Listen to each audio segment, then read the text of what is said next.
তো দেখার কিছু নেই, ঘামে ভেজা শরীর, এটা হচ্ছে কেরালা।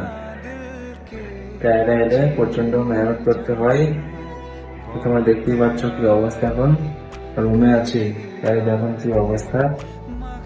আর এখন রান্না করছি।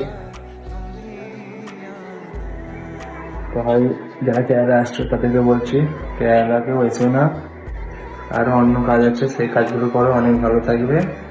এই কেরালা আমাদের অবস্থা হবে, কি অবস্থা দেখতেই পাচ্ছ তোমরা।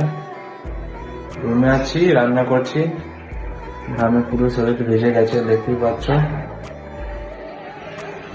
তো ভালো থেকো, আর ভিডিওটা ভালো লাগলে লাইক করবে। আমি ডেলি ডেলি ভিডিও দেবো এই আইডিতে আমি। তো ভালো লাগলে প্লিজ ফলো করবে একটা। এই আইডিতে আমার 0 ফলোয়ার্স, একটা ফলোয়ার্স নেই। তো আমি শুরু করেছি নতুন ভিডিও।